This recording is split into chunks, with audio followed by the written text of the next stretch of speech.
Nilimtazama Lilian kwa macho yaliyojaa maswali. Kila kitu juu yake kilikuwa cha ajabu: uzuri wake wa kipekee, harufu yake ya waridi iliyojaza chumba changu, na zaidi ya yote, namna alivyoingia bila hata kufungua mlango.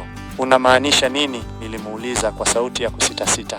Akatabasamu, kisha akasogeza mkono wake hadi mashavu yangu, mguso wake ukiwa laini kuliko ngozi ya binadamu wa kawaida. "Kuanzia sasa, kila kitu kitabadilika kwako, Juma," alisema kwa sauti ya upole lakini yenye mamlaka. Kabla sijapata muda wa kuuliza zaidi, upepo laini ulivuma ndani ya chumba, na ghafla Lilian akatoweka mbele ya macho yangu. Nilijikuta nimeketi kitandani peke yangu, nikiwa na hisia mchanganyiko: hofu, mshtuko, lakini pia hamu ya kumjua zaidi.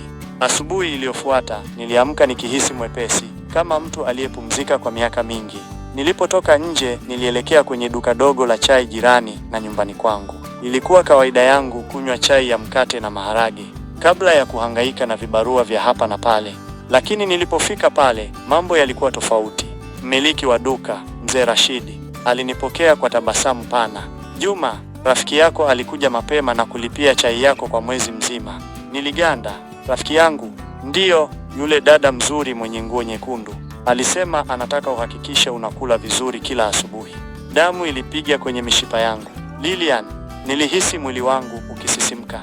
Yule mwanamke wa ajabu alijua kila ninachokifanya, hata nilipokunywa chai. Lakini badala ya kuogopa, nilihisi joto moyoni. Lilian alikuwa amefanya kitu ambacho hakuna mtu mwingine aliyewahi kunifanyia. Aliniangalia kwa namna ya kipekee, kana kwamba maisha yangu yalikuwa na thamani kubwa machoni pake. Nilikaa na kunywa chai yangu kwa utulivu, lakini mawazo yangu yote yalikuwa kwake. Usiku ulipofika, nilienda kulala mapema, lakini nilipozama kwenye usingizi, nilijikuta kwenye dunia tofauti kabisa. Nilikuwa katikati ya jangwa lenye mchanga mweusi, upepo mkali ukivuma ukipeperusha mavumbi meusi hewani. Mbali kidogo, niliona mji wa ajabu, majengo makubwa ya dhahabu na taa nyekundu zilizowaka gizani. Nilianza kutembea kuelekea mji huo, lakini kabla sijafika, nikasikia sauti ya Lilian ikiniita, "Juma!"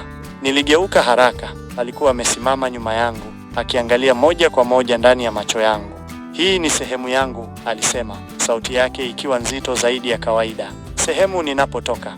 Nikatazama majengo ya dhahabu, mwanga wake ukirindima angani. "Unamaanisha nini?" Lilian akasogea karibu nami, macho yake yaking'aa gizani. "Usiogope. Najua unanihisi kuwa tofauti, lakini moyo wangu ni wako. Sijawahi kumpenda binadamu yoyote kama ninavyokupenda wewe." Nilihisi mguso wa vidole vyake shingoni mwangu, ukinifanya nitetemeke. "Hii ni ndoto?" nilimuuliza. Akatingisha kichwa. "Ni zaidi ya ndoto, Juma. Ni ukweli wa pili unaokuwepo sambamba na dunia yako."